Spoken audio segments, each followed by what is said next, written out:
Hi love! Welcome back to my YouTube channel. Ang gagawin ko ngayon is magla-lingerie challenge ako sa EDSA. Magdadrive ako na naka-lingerie sa EDSA.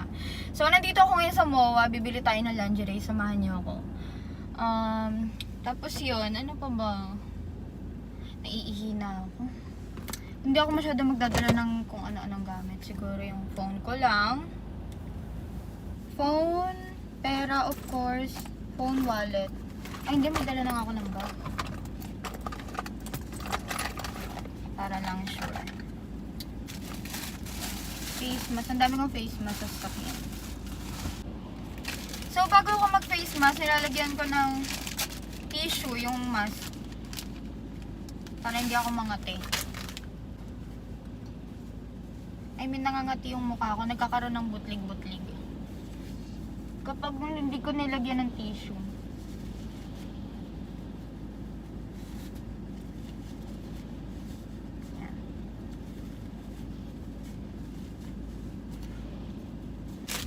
Facial. Yan. So, let's go na. Naka-ano lang ako. Short. Tapos naka-jacket. Yan ang mag-facial. Okay. Go.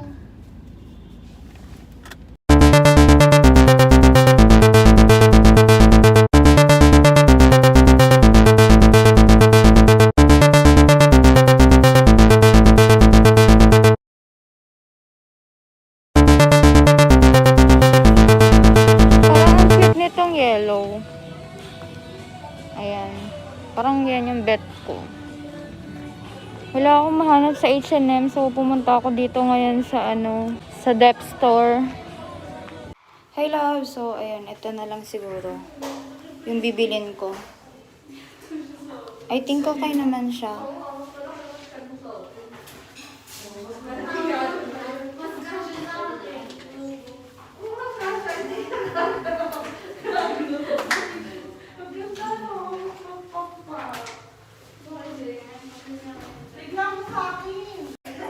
So, ito na lang nga. Let's go na. Bibiling ko na. Okay, nabili ka na. Punta na tayo ng parkingan. Hello, love. Siyempre, alcohol muna. Ayan, tapon na to. Ayun, sobra akong pagod. Ang init. Siguro kain muna ako. Kakain muna ako bago mag-challenge. Kasi nakakagutom na. Sobra na ako nagugutom. Favorite ko to.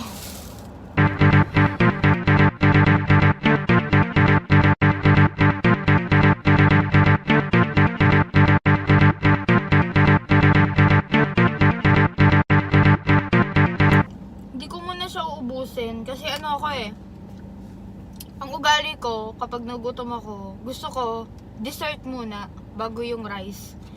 Ewan ko kung ba't gano'n ako, mas gusto ko na una yung matamis. Tapos kasi kapag kumakain ako ng matamis, ayoko mag-stuck sa ko na matamis. So kumakain ako ng hindi matamis. Mamaya ko ubusin. Dami pa. Kain muna ako ng rice. Diba? May rice pa ako. Ay, thank you Lord. Thank you Lord. Sobrang thank you Lord. Kain tayo, love. Ano to? Mukbang na.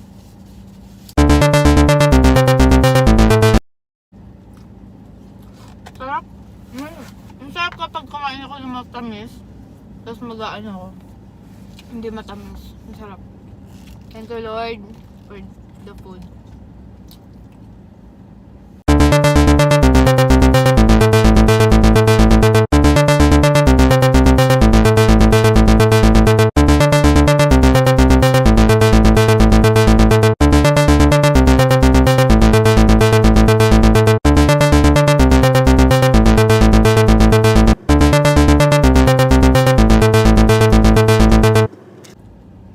Magpapalit na ako ng damit.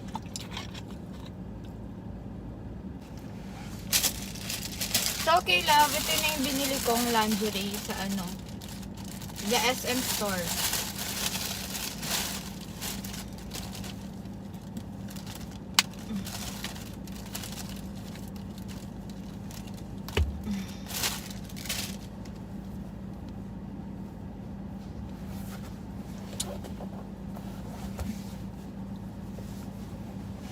Basta pag mga bihisan sa sasakyan, expert ako dyan.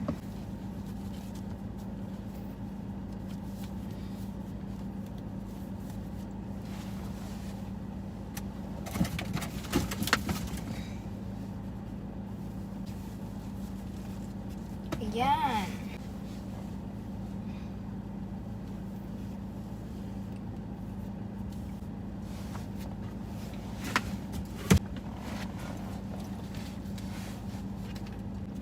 So in love, halika na. Mag-drive na ako.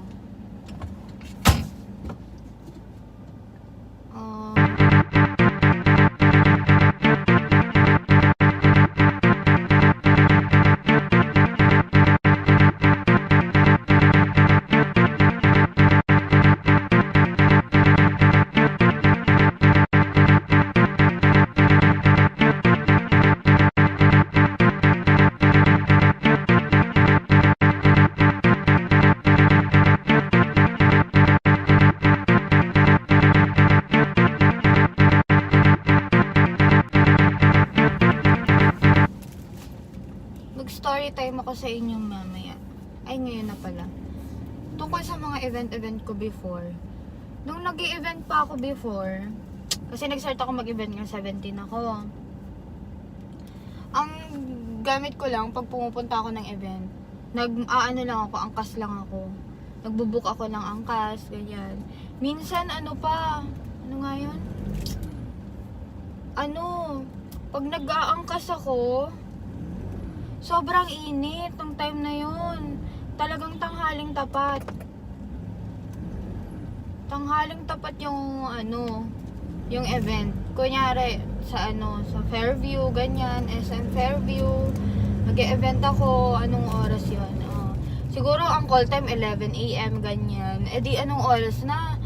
Tanghaling tapat ako babiyahe kasi pupunta ako doon. Bali sa mismong event na ako nag-makeup talaga. Ganun ang ginagawa ko. Ganun din naman ginagawa ko ngayon. Pero dito na ako sa sasakyan nag-makeup. Sobrang level up na.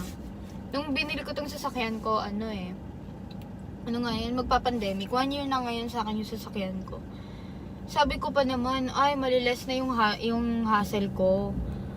Kasi may sasakyan na ako, hindi na ako magbubook angkas, hindi na ako maiinitan bago mag-event.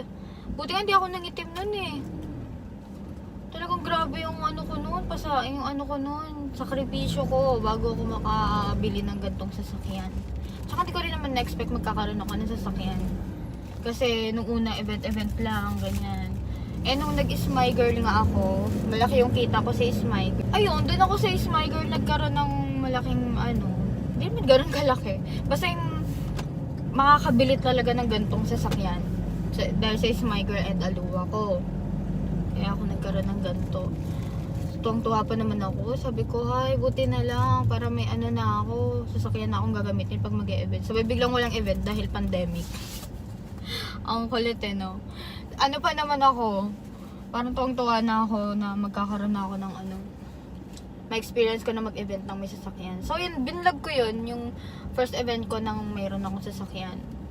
Tsaka first event ko, kasi ang last na event ko pa nung 2019 pa yung last na vlog ko. So yun.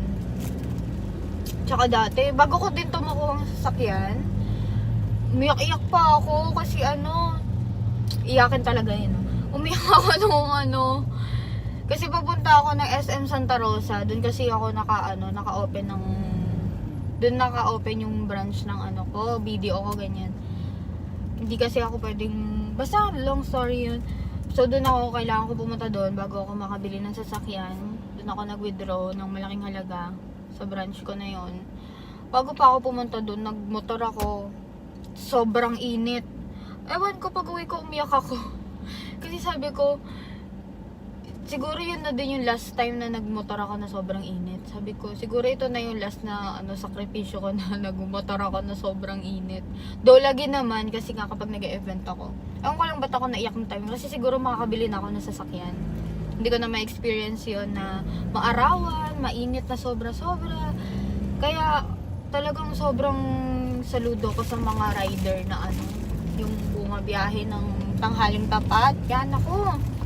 Kasi nakakaano talaga sobrang nakaka-stress na tanghaling tapat ka bumiyahe. Mainit, pawisan ka. Naku po. Kaya kapag may mga rider, binibigyan ko sila ng tip kapag kasi alam ko yung pakiramdam na nagmo-motor. Alam ko yung pakiramdam na sobrang init. Talagang parang tapos ang pa na kunyari mag-e-event ako sa malayo, ganyan. Tapos pagdating dun sa sa venue, parang akong hihimatayin dahil sobrang init nga. Init na ako sa katawan ko. Syempre, mag-i-start pa lang akong tumayo, mag-model. Nung time na yun, init na ako. Sa biyahe pa lang, na-stress na ako agad. Tapos magkano lang yung kikitain ko that time.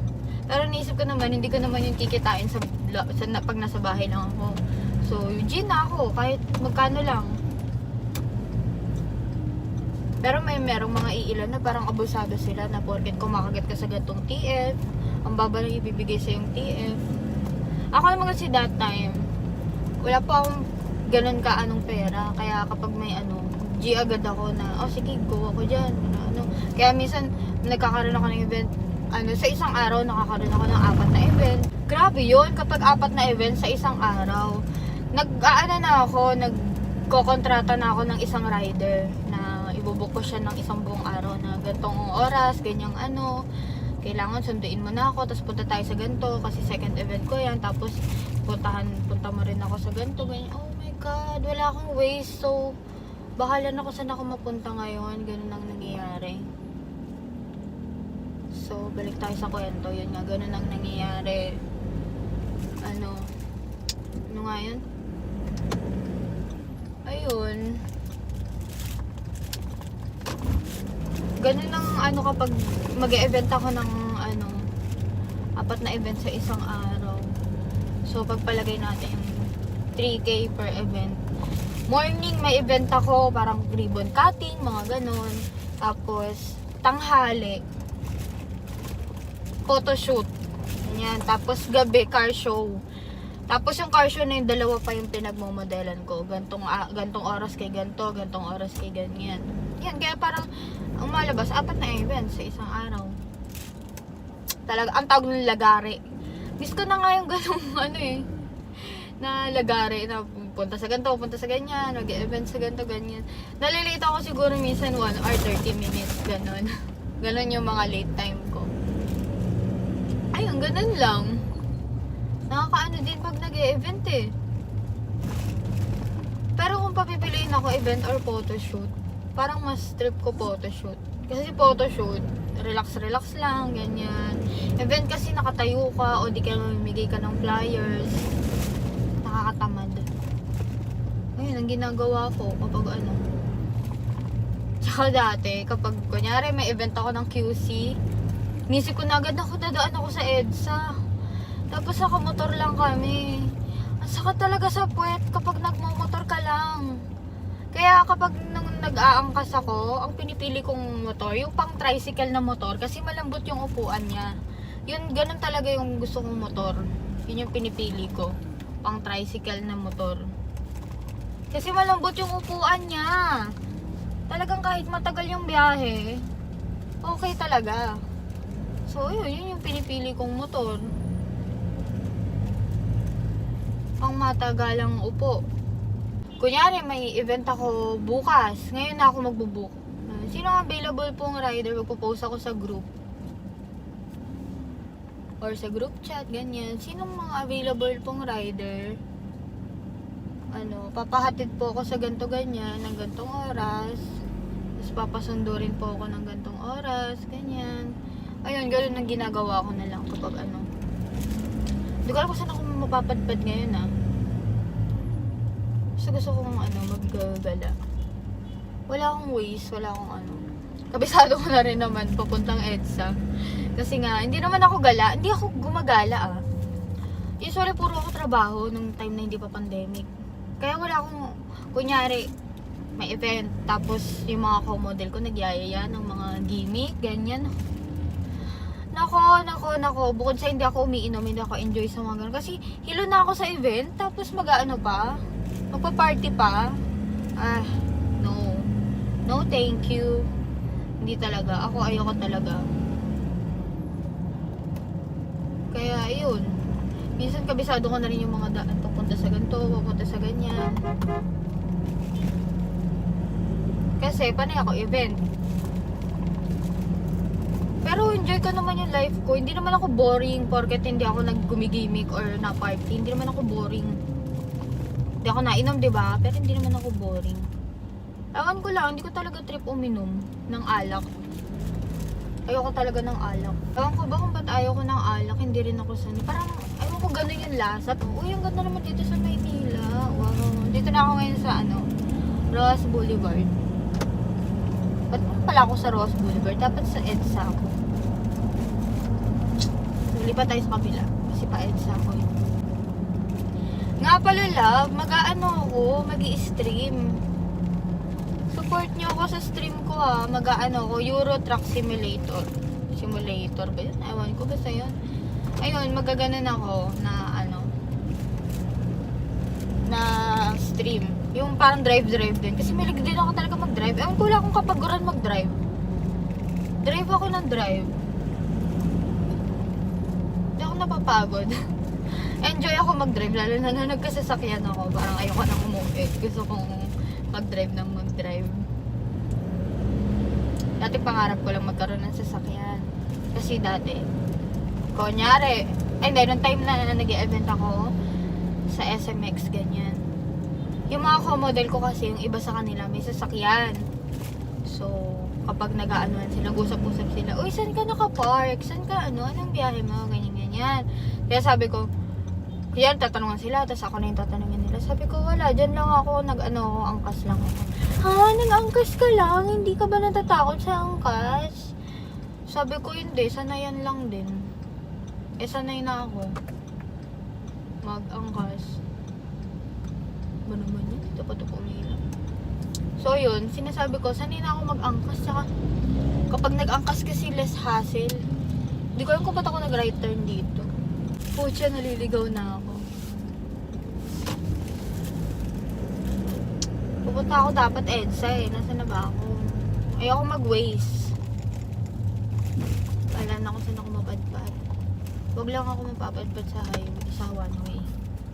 Kasi, yari ako. So, siguro dito ako pakaliwa. Nanguhula na lang ako. Yun na nga. Nung nag-ano ako sa nag-event kami. Sabi ng mga kung saan below sila naka-parking. Lahat sila may sasakyan. Sabi ko, ako lang yung wala. Sabi ko, sana sa sunod magkaroon ako ng sasakyan. Ma-experience ko din.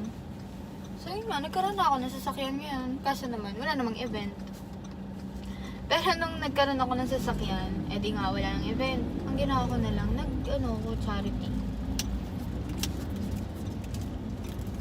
Tumutulong ako sa mga bibigay ako ng pera sa mga homeless, sa mga tapos yung time na meron pang mga frontliner yun, nagbibigay rin ako sa kanila ng goods. Ayun, ginagawa ko. Pero gusto ko nang umuwi. Nasaan na ba ako? Kahit ako, hindi ko alam kung nasaan ako. Mag-drive-thru kaya ako. Gutom na naman ako. Kakakain ko lang kanina pero gutom na naman. Ba't ganoon? Ba't lagi na lang akong gutom?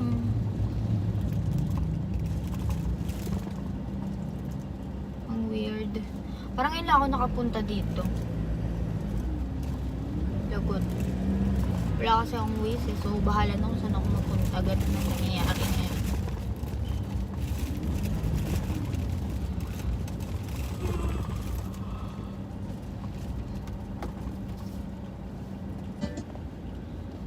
Kung meron kayong suggest sa akin na content, comment lang kayo.